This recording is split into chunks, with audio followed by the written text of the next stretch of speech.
Howdy, and welcome to LeeReads, where I talk about the books I've been reading and enjoying lately. This is my September reading wrap-up, and it might be a short one today because over the past few months, I have had a hard time doing a lot of reading. Multifactorial, part of it is I've been working on this big project at work that has really been tiring my brain. So at lunchtime, I'm reading less on my lunch break. And my second project is I'm revising my first draft. And so in the evenings when I get home, instead of reading, I am more likely to work on my writing if my brain has enough concentration and focus left to it. It's been rough. That said, I did finish reading 2 books this month. The first is The Incandescent by Emily Tesh. This book was what I expected and wanted, but also different. I didn't realize this was contemporary fantasy.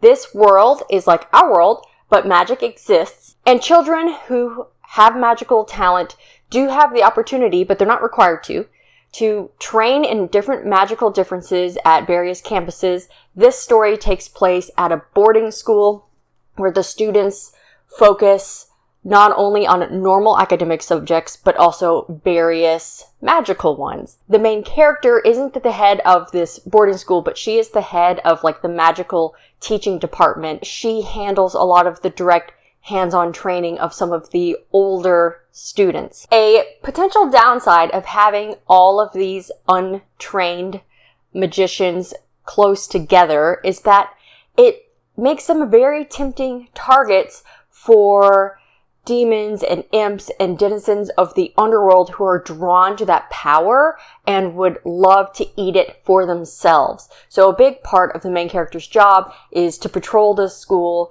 to make sure the wardings are accurate, and in the event that there is some sort of incursion, she is very specialized in this area and is supposed to help protect the students. It reminded me a little bit of Naomi Novik's Scholomance trilogy in that way, where all of this partly uncontrolled power makes these malevolent beings drawn to the students. As I was reading this, I found myself chuckling out loud several times because of the dry sense of humor, but also some very amusing things in the world building. So anything that might have a sense of self that you would call you, if you give that sense of self even to an inanimate object, you are potentially creating an opportunity for a minor imp or a low-level demon or something to move into it. So that cranky printer that never wants to work right and you ask, what is wrong with you? Well, it could be possessed by a demon. I really like that there was modern technology in this world,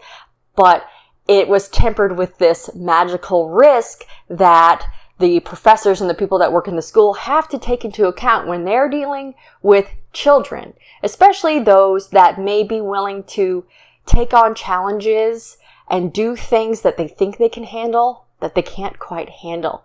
So the crux of the story is that some of the higher level students wind up summoning a demon and events fall out from there. The story's strength, though, is in the characterization of our main character, who is not only a woman about my age, who had the opportunity to do more well-paying things with her specialty, but really enjoys and is passionate about teaching, so she grapples with thoughts about, is she doing enough for the world? She's teaching at the very school where she was a student. That brings up a lot of memories and events that are tied up with her past with this school. She's also trying to balance being this professional, this head administrator and a teacher, and all those different relationships with not only the students, but her colleagues, with the marshals. The character has a lot of depth. It shows a lot of the different faces that we present to people based on the position and the environment that we're currently in.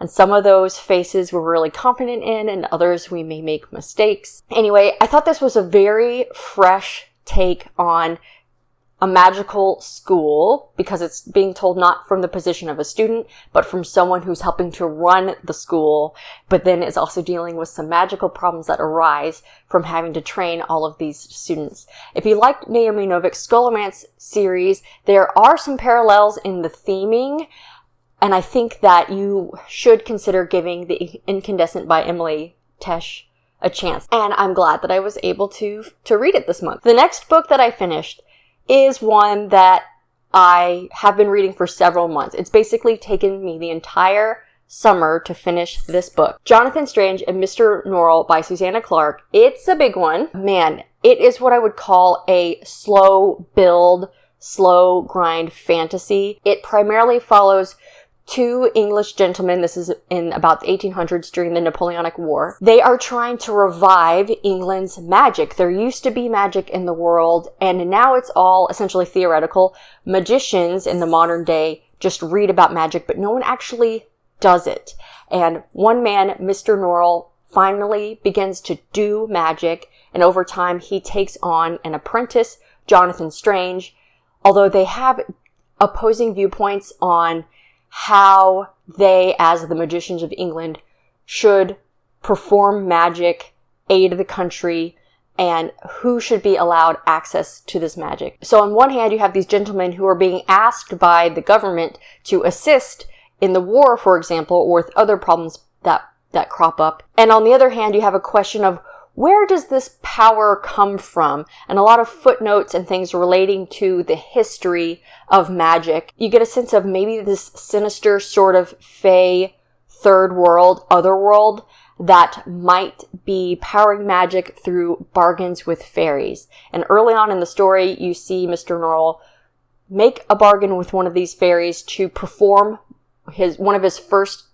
public feats of magic, and how that sort of follows him throughout the rest of the tale. The story has many more layers than that. There's social commentary. One of the primary perspectives in this book is from the perspective of a servant who is Black. So you are seeing kind of how racist the society is through his eyes and how that has impacted what he can do in life. Another main character is a public figure within the government, and they're trying to grapple with how to use magic or not. There's a lot of time spent building up the players and the setting in the story. For me, though, I really started gaining momentum at about the halfway point. I could see how the various threads were going to start to either oppose each other or come together. And that's what really hooked me to continue. You have to trust the author, let her build up what she's trying to build so that it rises to this plot crescendo, which frankly, I wanted, after reading this long book, when I got to the end, I wanted just like a little bit more, maybe even like an epilogue. But I did really enjoy how it all came together. That said, it was a big book to tackle. There's lots of little footnotes in here if you're into that. And it was kind of a slow build. So you have to be prepared for that. Where would you start if you knew there was a technology, or in this case magic, that was so prominent in like the golden ages of your society years and years back, but now is gone? How would you go about trying to rediscover that, like the audacity of that? It was a lot to think about, and I would love to discuss this book more with those of you who have read it. I enjoyed it enough to buy a physical copy to go on my bookshelf. I feel a bit silly saying I know it's a long book, but it's worth it when I still haven't started this guy yet. But back to Jonathan Strange and Mr. Norrell. I know that there is a miniseries TV show. I haven't watched it yet, but I'm interested to compare how well they adapted it from the book. Thank you so much for watching. I hope that you enjoyed this video. If you've read either of the books that I talked about today, please chat with me about them in the comments below. And as always, don't forget to support your local library. Thanks. Bye.